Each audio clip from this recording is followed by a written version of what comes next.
हमारी ये कहानी है आशी की। आशी जो अपने परिवार की लाडली बिटिया या यूं कहें कि परिवार की आन बान और जान थी। जब घर में होती तो ऐसा लगता मानो घर में आसमान टूट पड़ा हो। घर में इधर उधर धुआं चौकड़ी करना और खूब सारी बातें करना उसके पसंदीदा कामों में एक था। आशी के दादाजी आशी को बहुत प्यार करते थे, लेकिन आजकल उन्हें आशी की एक और चिंता खाई जा रही थी।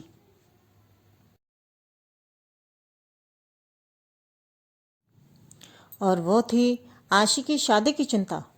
बस दादाजी अब हर परिवार में आशी का ससुराल ढूंढते, लेकिन आशी को शादी के नाम से ही इतनी चिढ़ थी कि शादी का नाम सुनते ही वह गुस्सा होकर मुंह फुलाकर दूसरे कमरे में बैठ जाती।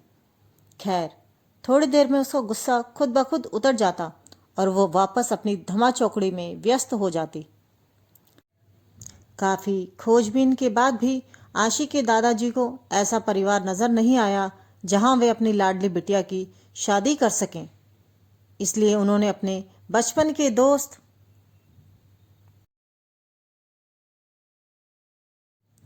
प्रदीप से इस बारे में राय लेने का निश्चय किया, जो कि सालों बाद पास के शहर में आकर बस गया था।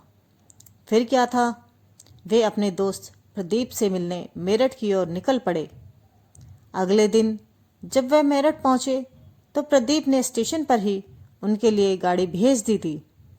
15 साल बाद अपने बचपन के दोस्त से मिलने के लिए वे भी बड़े उतावले थे। गाड़ी धीरे धीरे प्रदीप के घर की ओर बढ़ने लगी। बड़ा सा बंगला, बंगले के आगे बगीचा, गाड़ियां और नौकरों चाकरों को देखकर दादाजी का मन खुशी से भर गया।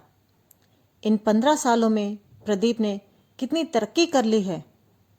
नहीं तो 15 साल पहले उसके पास था ही क्या।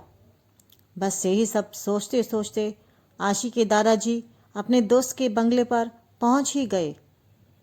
गाड़ी के हॉर्न की आवाज के साथ ही प्रदीप घर के बाहर अपने दोस्त के स्वागत के लिए आ गया था। अपने दोस्त को गले लगाकर वो उनको अंदर ले गए। घर अंदर से भी काफी शानदार था। अपने दोस्त की संपन्नता को देखकर आशी के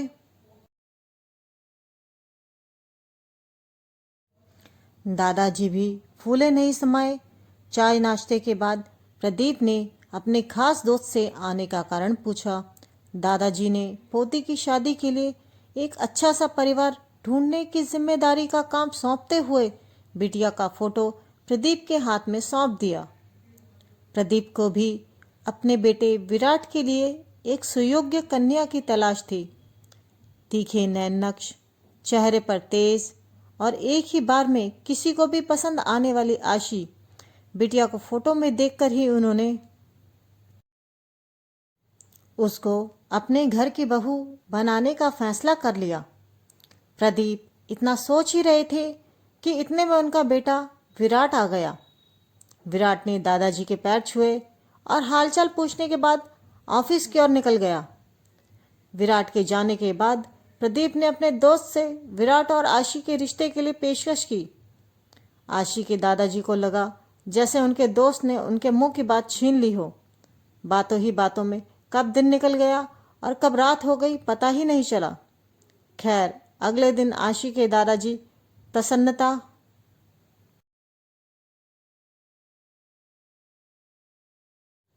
से अपने दोस्त से विदा लेकर और उसे अपने घर आने का कहकर वह अपने घर की ओर निकल गए।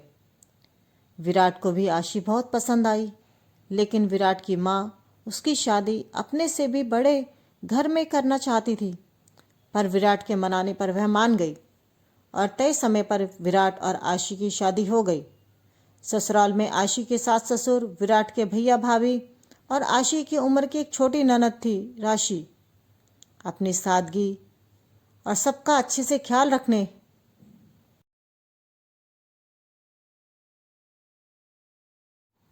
के कारण आशी ने घर में सबके दिलों में जगह बना ली थी।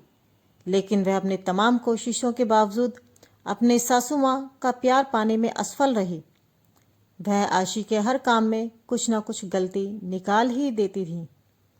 अपनी शादी की रात को ही विराट ने आशी से साफ साफ कह दिया था कि वह घर के किसी भी मामले में बिल्कुल नहीं बोलेगा।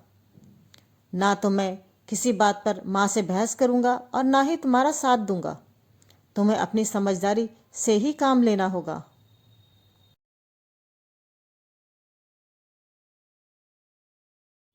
विराट ने कहा था। लेकिन आशी की लाख कोशिशों के बावजूद भी सासू माँ के व्यवहार में कोई परिवर्तन नहीं आ रहा था। पर आशी की ननद जरूर अपनी माँ से भाभी के प्रति इस रूखे व्यवहार पर उलझ जाती, लेकिन इससे भी केवल बात बढ़ने के अलावा कुछ नहीं होता था। इसी तरह करीब 1 साल निकल गया। आशी और विराट के जुड़वा बेटियां पैदा हुईं। यह समय आशी के लिए अग्नि परीक्षा का समय था। आशी का दर्द आशी के लिए आंसू बन गया था। ससुराल में उसको संभालने वाला कोई नहीं था और विराट और उनके पापा ने आशी को उसके मायके भेजने के लिए पहले ही मना कर दिया था। एक दिन राशि कॉलेज से आई तो उसने सभी को कॉलेज के सालाना कार्यक्रम में आने के लिए कहा और ये भी कहा कि कॉलेज में उसकी भी 2 प्रस्तुतियां हैं, इसीलिए आप सभी का चलना बहुत ज़रूरी है। खैर, ना चाहते हुए भी आशी को अपनी दोनों जुड़वा बेटियों के साथ राशि के कॉलेज जाना पड़ा। कार्यक्रम की शुरुआत में गीत संगीत की कई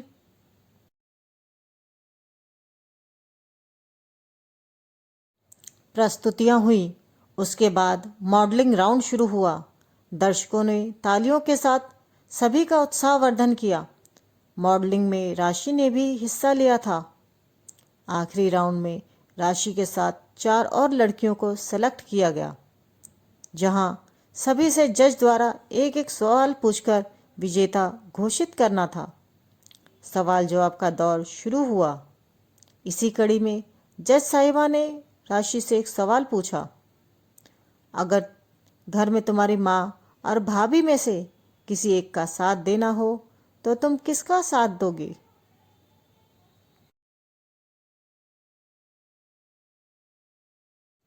पूरे सदन में खामोशी छाई हुई थी।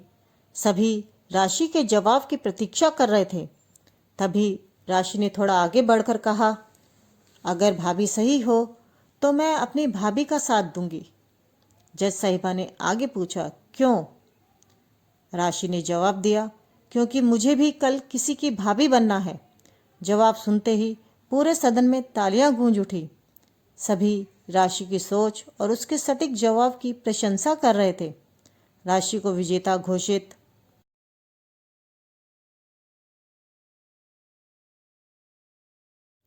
किया गया।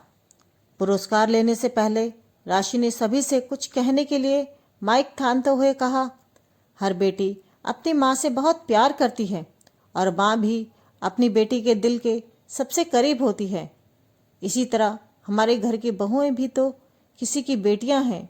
आज हम किसी की बेटियां हैं तो कल से किसी की भाभियां और बहुएं बनेंगी। अगर कल से हमें कुछ दुख हुआ तो हमारी माँ को भी दुख होगा, और इसी तरह हमारे घर की बहू को दुख हुआ तो उसकी माँ को भी दुख पहुंचेगा। और इस दुनिया में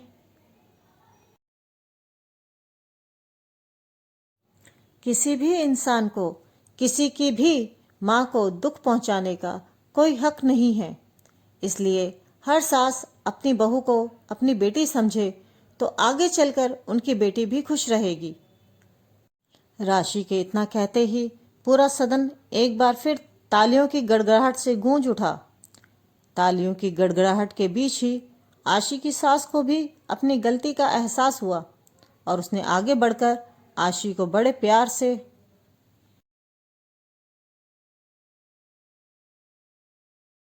गले से लगा लिया। अब उनके बीच की साड़ी करवाहट दूर हो चुकी थी। दोस्तों, आपको हमारी ये कहानी कैसी लगी? कमेंट सेक्शन में कमेंट करके ज़रूर बताना। कहानी अच्छी लगे तो कहानी को लाइक और शेयर करें और हमारे चैनल को सब्सक्राइब करें।